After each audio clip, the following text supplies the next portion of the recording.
एनडीएमध्ये येण्याआधी विलीनीकरण करा अशी अटच आता भाजपनं पवारांच्या राष्ट्रवादीसमोर ठेवल्याची माहिती सूत्रांकडून मिळते।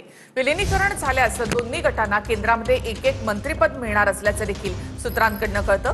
भाजपच्या सूचनेनंतर सुनेत्रा पवार अस्वस्थ आहेत अशीही माहिती सूत्रांकडून मिळते।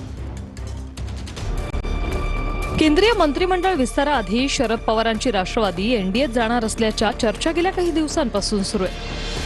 आता त्या दृष्टीने मोठ्या हालचाली सुरू झाल्याची माहिती सूत्रांनी दिली।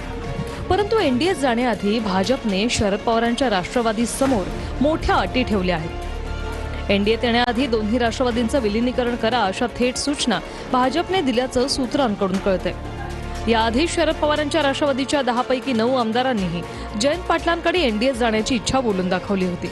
राष्ट्रवादी एनडीएत आल्यानंतर राज्यातील अर्थमंत्रीपद जयंत पाटलांना मिळणार अशाही चर्चा आहेत। त्या बाबतीत चर्चेसाठी जयंत पाटलांनी आधी मुख्यमंत्री फडणवीस आणि काल शिंदेंची भेट घेतल्याचा दावा काही राजकीय मंडळी खासगीत करत आहेत। राष्ट्रवादीचे बडे नेते हे सर्व दावे माध्यमांसमोर फेटाळत असले तरी पडद्यामागे मोठ्या घडामोडी सुरू असल्याचं आता लपून राहिलेलं नाही। त्याआधीच भाजपने पवारांच्या राष्ट्रवादीसमोर काही अटी ठेवल्याची माहिती सूत्रांनी दिली। आधी दोन्ही राष्ट्रवादींनी एकत्र यावं, मग एनडीएमध्ये सामील व्हावं। विलीनीकरण झाल्यावर दोन्ही पक्षाला केंद्रात प्रत्येकी एक मंत्रिपद मिळण्याची शक्यता। शरद पवारांची राष्ट्रवादी भाजपतही सामील होऊ शकणार नाही। मतदारसंघ पुनर्रचना विधेयकाला पवारांची राष्ट्रवादी पाठिंबा देण्याची शक्यता असताना महत्त्वाच्या सूचना।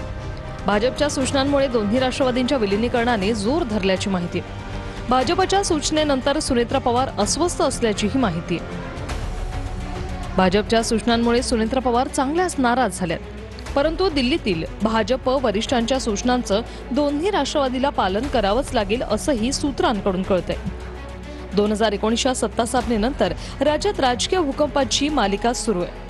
आता राष्ट्रवादीला भाजपकडून देण्यात आलेल्या सूचनांमुळे पुन्हा एकदा राजकीय भूकंपाचे संकेत मिळत आहेत। 2019 पासून भाजपच्या विरोधात असलेल्या पवारांच्या राष्ट्रवादीकडून आता थेट एनडीएच्या जोडीला सत्तेत जाऊन बसण्याचे संकेत मिळत आहेत। त्यामुळे राजकीय वर्तुळात सध्या वादळी चर्चा रंगत आहे।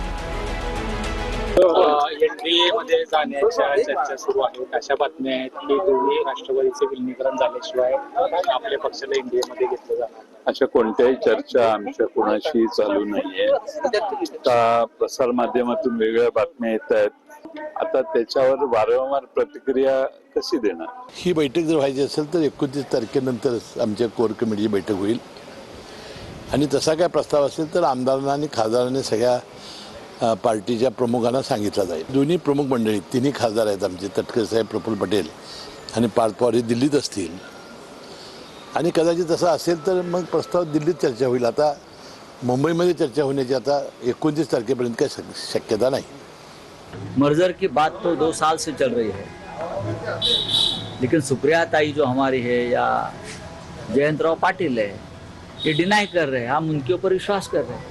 नाही, मला असं वाटतं की आदरणीय पवार साहेब हे तर एक पुरोगामी विचाराचं नेतृत्व आहे, त्यामुळे ते प्रत्येक गोष्ट विचारपूर्वक निर्णय घेत असतात असं मताचा मी आहे। हायकमांड हे राष्ट्रवादी काँग्रेस पक्ष, शरदचंद्र पवार पक्षाशी कोणाशी बोलले याची मला माहिती नाही। आदरणीय पवार साहेब, माननीय जयंतराव, माननीय शशिकांत शिंदेजी, मी किंवा राजेश टोपे किंवा अनिल देशमुख, आम्हाला कुणालाच भारतीय जनता पक्षातून आम्हाला तरी कोणाला फोन आलेला नाही। त्यामुळे पक्षामध्ये ते कोणाशी बोलले याचं उत्तर ज्या तुम्हाला सोर्सला, तुमच्या सूत्राला